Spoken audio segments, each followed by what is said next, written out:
Welcome back to the deep dive. Today we're tackling something that I think scares the living daylights out of almost every artist I know. Oh yeah, definitely. We are talking about the absolute chaos of animal animation. It really is the great filter, isn't it? Honestly, it separates the hobbyists from the professionals. Totally. You see so many people who can animate a walk cycle for a human perfectly fine. You know, they get the weight, they get the bounce, they get the attitude, but then You ask them to animate a dog. right, a dog or a horse or a cat, and suddenly everything just falls apart. It's the extra legs. I mean, it has to be the extra legs. Managing 2 legs is hard enough, but 4, that's just showing off. It is the extra legs, certainly, but it's also the fact that we, as humans, are biologically programmed to notice when movement is wrong. Oh, that's true. We've spent millions of years watching animals, hunting them, running from them, living with them. We know when a dog looks wrong, even if we can't explain why physically. Right, our brains just flag it. Exactly. And today, we are going to try to explain why. We are diving deep into Chapter 17 of Richard Williams' absolute masterpiece, The Animator's Survival Kit. Specifically, the chapter titled Animal Action. And looking at these notes and diagrams and the source material we have today, this isn't just a how to draw cartoons lesson. Oh, no. This feels like a mechanical engineering manual. We've got notes on phase shifts, spinal mechanics, torque, weight transference. I mean, it's dense. It is incredibly dense. Yeah. Williams calls it animal action, but it's really a master class in comparative biomechanics. Yeah. He breaks down the shortcuts, the mental models, and the hard rules that the masters like Will Call and Ken Harris use to make drawings feel alive. It is literally about understanding the machinery of life. So if you've ever wondered how a drawing of a horse manages to look heavy and graceful at the exact same time, or why a cartoon donkey looks funny when it walks, or if you just want to know why your dog walks the way it does, you want to stick around, we are going to unpack the engineering of nature. It's going to be a fun one. Let's get right into it. Okay, so the very first thing that jumped out at me in this source material is how Williams tries to simplify the panic. Yes. He knows this is hard. He knows looking at a quadruped is overwhelming because there are limbs just flying everywhere. A lot of visual noise. Exactly. So on page 327, he gives us this mental image that is, well, it's hilarious, honestly, but he swears by it. The 2 guys in a horse suit theory. Yes, the classic pantomime horse. It sounds ridiculous, and it looks ridiculous in the diagram he drew, but it is actually the foundational concept for understanding quadruped motion. Really? Yeah. Williams says, quite literally, 4-legged animals walk like 2 of us joined together. Okay, let's try to visualize that because my brain immediately rejects it. Okay. You have one person at the front, standing upright, well, sort of, we'll get to the actual anatomy in a second, Right. and another person at the back, and they are joined at the waist. Right. It's a costume. You are the front legs and head. I am the back legs and tail. We are draped in a big sheet. Okay, hang on. I'm trying to picture this. I'm the front guy, you're the back guy, we're in the horse suit. If I step with my right leg, Oh, and you step with your right leg at the exact same time, wouldn't we just crash into each other? Or at least look incredibly stiff? if we were perfectly in sync, like robotic synchronization, Yeah. it wouldn't necessarily crash, but it would look awful. It would look like the table sliding across the floor. It looks mechanical. It looks completely dead. Because real animals don't march. Exactly. And this is where most people mess up. Yeah. They think 4 legs means 4 legs doing the same thing. Williams points out that the real secret is that the 2 people with the front legs and the back legs are slightly out of phase. Out of phase. That sounds like audio engineering. It's a rhythm thing. Think of it like a drum beat. It isn't a unison boom, it's a bed dum. That it. Right. One is slightly ahead of the other. They don't move in unison. There is a specific rhythmic offset. So when you look at a dog walking, you aren't seeing 4 independent legs doing their own chaotic thing. Okay. You're seeing 2 pairs of bipedal legs, 2 humans, working with a specific time delay. So the back guy, you in the horse suit, you act as the engine. Usually, yes. In a standard walk, the back legs are the drivers. Yeah. I push off, and that initiates the forward movement. You at the front are reacting to that push, so your steps happen just a split second after mine. That immediately makes it less scary. You aren't managing 4 random variables. You're just managing 2 variables that are synced up differently. Precisely. It simplifies the cognitive load for the animator. Instead of tracking 4 separate limbs, you track the rear unit and the front unit, and you just make sure they aren't happening at the exact same frame. That makes so much sense. But then Williams takes it a step further. He brings in Abe Levitel, the legendary animator, who posed a question that I think is just brilliant. This is the ostrich and the man question, right? On page 329. That's the one. Levitot asked, does a horse walk like an ostrich and a man? Or does an ostrich and a man walk like a horse? I stared at the diagram on page 329 for a long time. It's a drawing of a horse, but superimposed over the horse is a man at the front and an ostrich at the back. Yes. And it fits. It actually fits perfectly, but I need you to explain why it fits. It fits because of comparative anatomy. Evolution tends to reuse good ideas. Okay, let's break down the front first. When we look at the front legs of a horse or a dog, we tend to think of them as legs. But structurally, compared to a human, what are they actually? They are arms. Arms. Arms. Look at the diagram. Yeah. The front legs of the horse correspond exactly to the arms and shoulders of the man. The man is leaning forward, putting his weight on his hands. Oh, I see. So the shoulder blade of the horse is the scapula of the man. The elbow of the horse is the elbow of the man. So when a horse lifts its front hoof, it's biomechanically similar to me lifting my hand while crawling. Exactly. If you got down on your hands and knees right now, I mean, please don't, but imagine you did. Right. Your front legs are your arms. Your wrist is the horse's knee. Your elbow points backward, just like a horse's elbow points backward. Okay, that makes sense. Arms are front legs. But the back legs, that's where I always get confused. The diagram overlays an ostrich on the back of the horse. Yes. And the reason I get confused is the knee. On a horse or a dog, the back leg has that joint that bends backwards. We call it the dog leg shape. Right. But my knee bends forward. So how is it the same? The classic backward knee confusion. This is the biggest trap for beginners. It looks like a knee. It's halfway up the leg. It looks like a knee, but functionally and anatomically, that backward bending joint is the heel. It is the calcaneus bone. That's the heel. Yes. I want you to imagine standing on your tiptoes. Okay. Lift your heels way, way off the ground. Okay, I'm doing a mental squat on my toes. Now, bend your knees. Your knees stick forward. Yes, I do. But your ankle brought the joint right above your toes that bends backward. Right. That is exactly how a horse stands. They are permanently walking on their tiptoes. The hoof is just a giant toenail. That long bone going up to the backward knee, that's the foot bones. The backward knee is actually the ankle.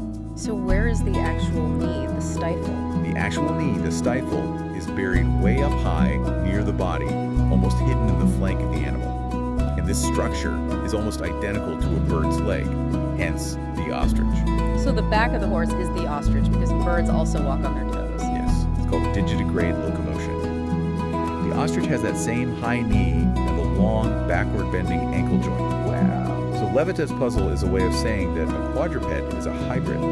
It's a human arm mechanism fused with a bird leg mechanism. That is wild. It completely changes how you look at a dog walking down the street. You don't see dog anymore, you see man-ostrich hybrid. And that's the goal of these mental models, to stop you from just copying lines and start making you understand the actual mechanics. When you draw that back leg, you aren't drawing a backward knee, you're drawing a high heel. It changes how you convey weight. But Williams is very careful to warn us. These mental models, the two guys, the ostrich, they are starting points. They aren't the finish line.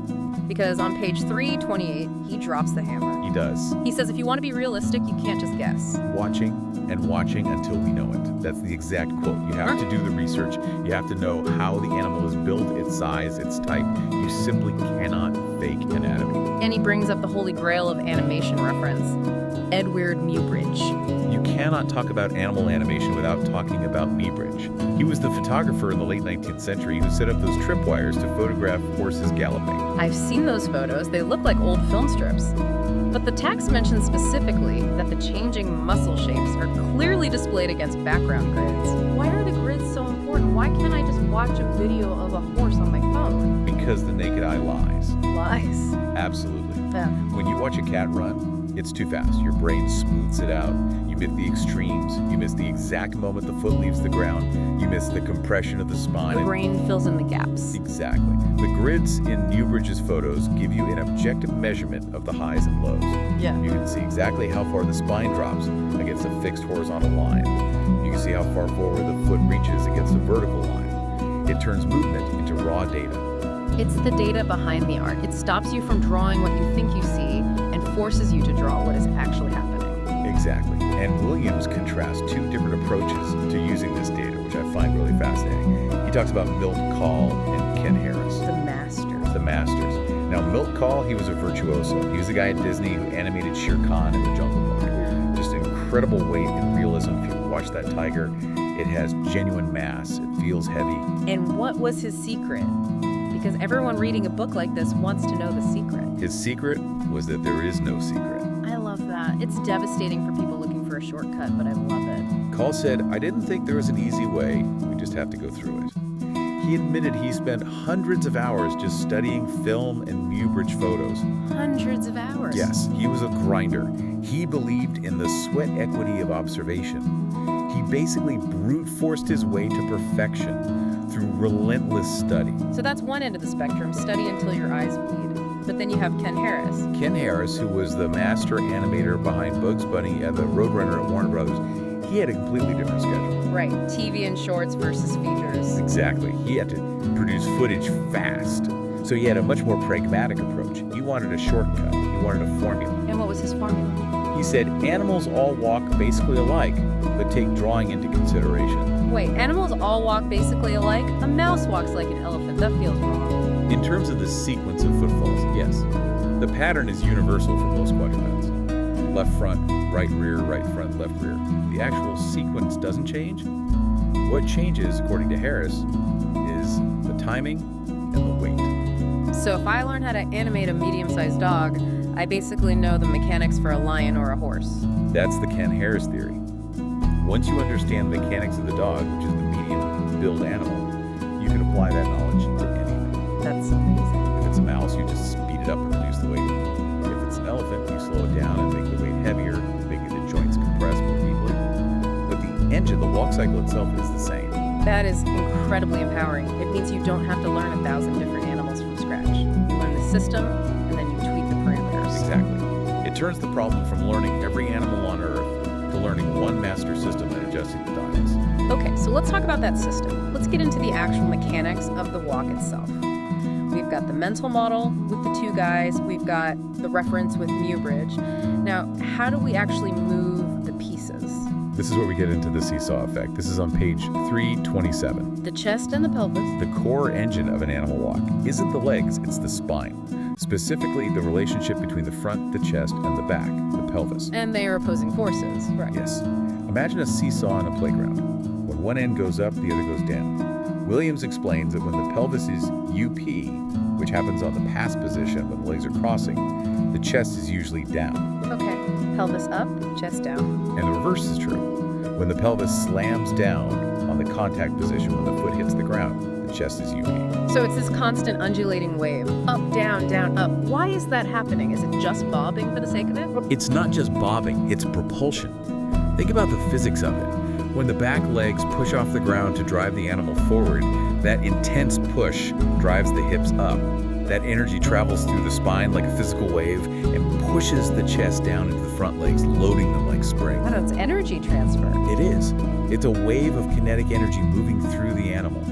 If you animate the chest and pelvis moving up and down together at the exact same time, the animal looks like it's hopping or floating. It loses all sense of gravity. The seesaw creates the feeling of gravity and force. And there's a detail here about the head, too. Because if the chest is going up and down, the head is attached to it. But it doesn't just ride along like a passenger in a car. No, and this is a classic rookie mistake. Yeah. Do not lock the head to the shoulders. Williams is very specific here. He says the head comes up slightly later than the chest. How much later? He suggests a delay of 2 or 4 frames. That's a split second. At 24 frames per second, that's barely a blink. It is, but in animation, that split second is everything. That drag, that delay, is what gives the animal fleshiness. It shows that the heavy neck muscles are reacting to the movement of the shoulders. The shoulders go up, the neck flexes, and then the head is pulled up. It creates that floppy feeling. Not floppy like a rag doll, but fleshy, organic. It feels like there's actual muscle and skin involved. Exactly. If the head moves instantly with the chest, it looks rigid. It looks like a plastic toy. The delay says, this is a biological organism with mass and reaction times. There's also a note on page 327 about the shoulders. Right shoulder drops further down. This connects back to the two guys theory. Remember, the front legs are arms. When you reach forward with your right arm to take a step, or if you're crawling, your right shoulder dips. Yeah, you lean into it. The thing happens with a dog.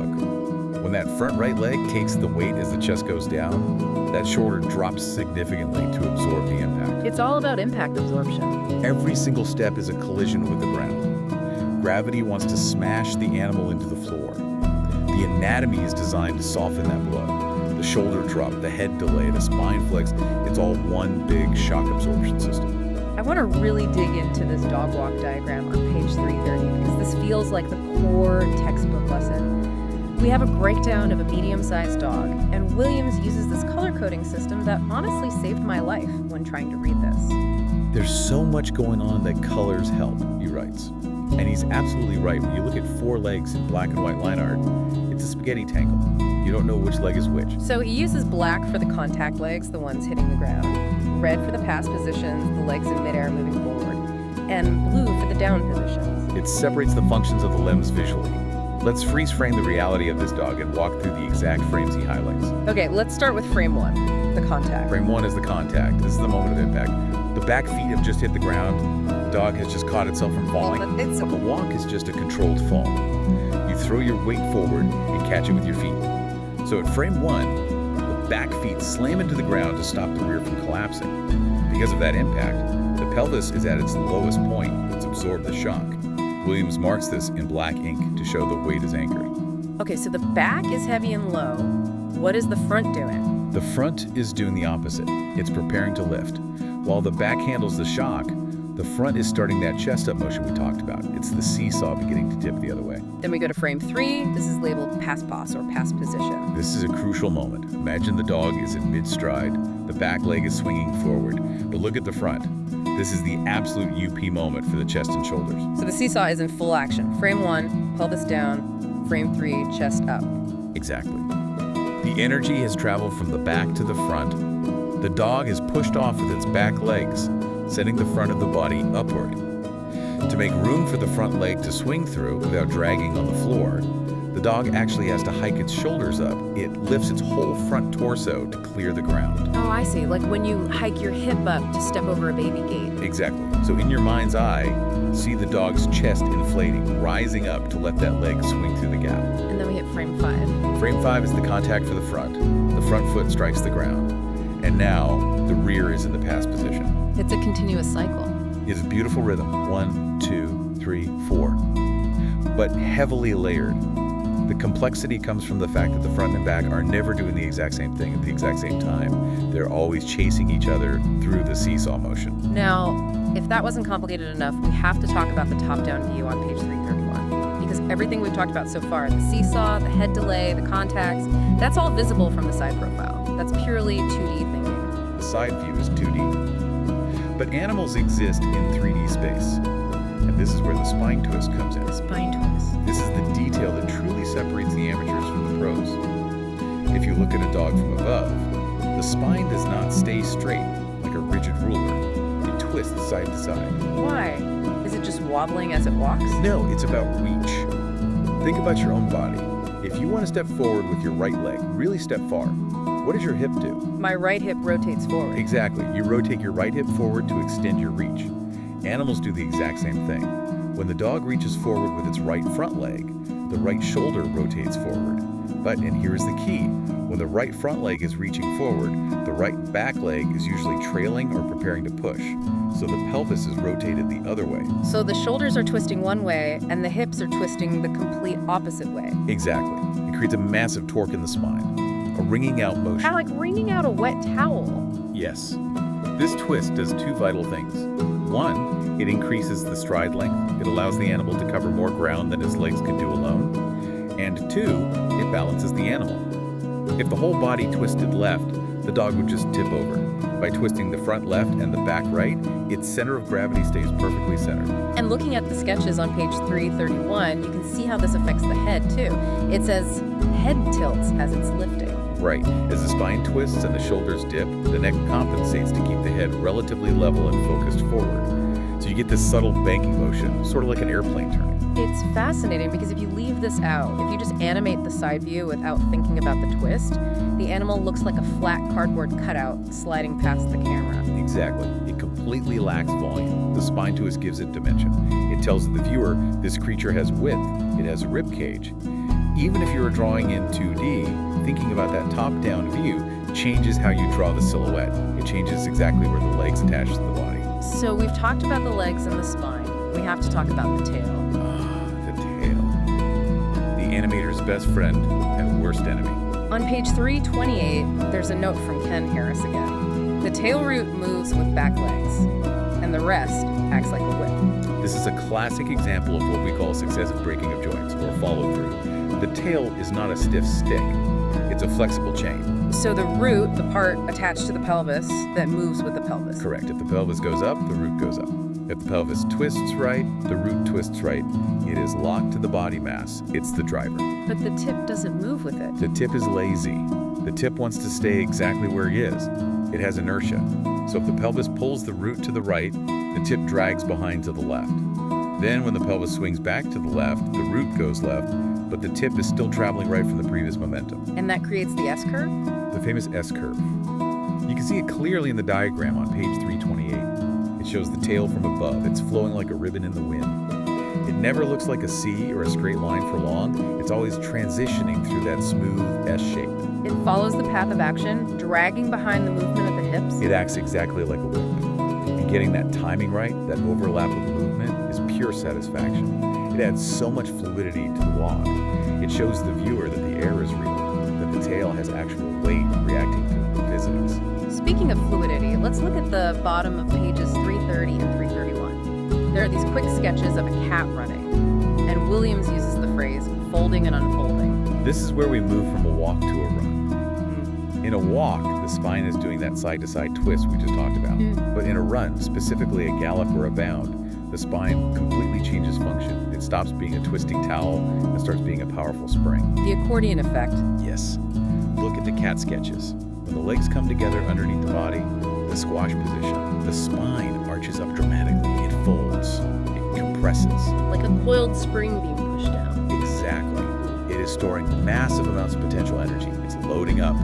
And then when the cat pushes off, the spine snaps straight. It extends fully. It unfolds. And that unfolding is what throws the animal forward. Right. It's not just the leg muscles pushing. The spine itself is adding explosive power to the stride. That's exactly why cheetahs are so fast. They have incredibly flexible spines that allow them to maximize that folding and unfolding action.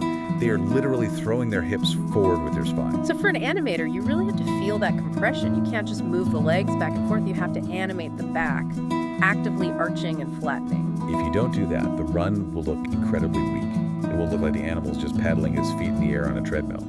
The true power comes from the core. I love that. Okay, so we spent the last 40 minutes or so building this perfectly engineered, biomechanically accurate dog. We've twisted the spine, we've delayed the head, we've calculated the phase shifts, we've analyzed the ostrich knees. We have created an absolute masterpiece of biology. We have honored milk call perfectly. And now, looking at page 332, Richard Williams basically tells us to take all that meticulous work and throw it in the trash. Well, not the trash, but he certainly wants us to ignore it for a minute. Enter the donkey. I looked at this drawing, and honestly, it looks like a potato with sticks for legs. It is the complete antithesis of the graceful horse we just studied. It really is. Williams presents a funny, invented walk on a donkey. Yeah. And this is a complete masterclass in stylization. The text notes say it's planned with the front leg and the opposing back leg taking the step together. Can we pause right there? Think about what we said earlier about the two guys in a horse suit. We said the number one rule, the absolute golden rule of quadruped animation, is that they are out of phase. They do not move together. And here, Williams is deliberately making them move together. It's called twinning. In realistic animation, twinning is considered a cardinal sin. It means two things happening at the exact same time, which creates a dead mechanical symmetry.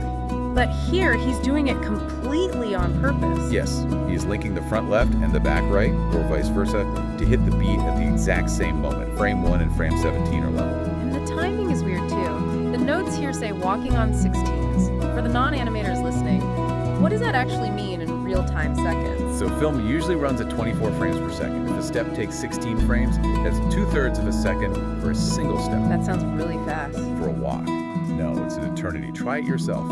Count 1 Mississippi and try to take only 2 steps in that time. It's an incredibly slow, heavy, plodding, dragging motion. It's the speed of a tired teenager walking to the bus stop on Monday morning. And it's animated on twos. That means he's holding each drawing for 2 frames of film instead of 1. It gives it a slightly choppier, crunchier feel. It's not super smooth like a classic Disney princess. It feels much cartoonier. It has texture. So why does it work? Even Williams admits in the text, simple, believable, but no animal walks like this. It works entirely because of design. Look at the donkey drawing again. It's a round, heavy shape. The legs are stick thin. It's a deliberate caricature. It looks incredibly grumpy. It does. And the twinning motion, that stiff, synchronized movement, reinforces the personality. It feels stubborn. It feels plotting. So he's using bad mechanics to tell a story. He's using invented mechanics, and this is the core difference between simulation and animation. Simulation is copying reality perfectly. Animation is creating a performance. If he animated this cartoon donkey with perfect, realistic muscular ripple and accurate phase shifts, it would look weird. It would look incredibly uncanny. It would look like a man trapped in a rubber suit. It would be disturbing. By breaking the rules, by using the twinning trick, he creates a rhythm that feels right for that specific character design. It bounces. Frame 9 shows the past position where the body and head are raised slightly. It has this definite bobble to it. And that bobble communicates donkey to the audience much better than a realistic gait ever would. We accept the rhythm over the anatomical truth. That is such a profound point. Believability isn't always reality. Exactly. The audience doesn't sit there and count frames. They don't measure the phase shift. They feel the weight. And even in this wrong walk, Williams is still observing the core principles of weight. The body still goes up and down. The legs still take the weight. He's just highly stylized the timing. So you have to know the rules to break them. You absolutely do. If you tried to do this donkey walk without understanding the seesaw or the context first, it would just look like a mistake. Yeah. It looks intentional here because the handling of the weight is totally consistent. So let's recap this journey because we've covered a ton of ground today. We started with the fear, the sheer chaos of tracking 4 legs. And we solved it with the 2 guys theory, 2 pairs of bipedal legs offset in time like a drumbeat. Then we looked at the anatomy, the ostrich-man hybrid, understanding that the front legs are arms and the back legs are bird legs permanently walking on tiptoes. We stress the vital importance of reference. Muybridge grids are your best friend because your eyes will lie to you. You can't just guess the movement. We broke down the mechanics, the chest versus pelvis seesaw, the energy wave traveling through the body, the head delay to add that fleshy weight, the spine twist to add dimension and reach. We talked about the tail whip and the accordion spine for running. And finally, the donkey. The permission to throw it all out the window if it makes the character funnier or clear to the audience. Provided you maintain the weight.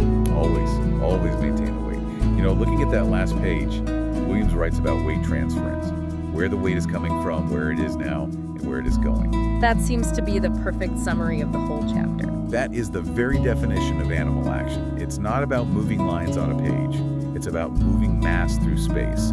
A dog is a heavy object balancing on 4 sticks. Every step is a delicate negotiation with gravity. And that's what makes it so incredibly beautiful when it's done right. It is engineering life itself. So here's my challenge to you, the listener. The next time you are out walking your dog, or you see a video of a horse, or even just a squirrel running across the fence, stop and look. Don't just see dog. Look for the seesaw. Watch the shoulders dip. Look for that subtle delay in the head. Try to spot the ostrich in the back legs. Look for that high heel disguised as a knee. And ask yourself, is it walking realistically?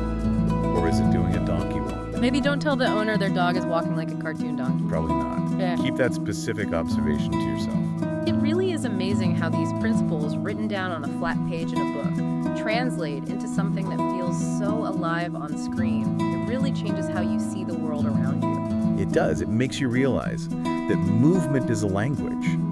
And once you learn the grammar, the phase shifts, the overlaps, the twists, you can start writing your own poetry.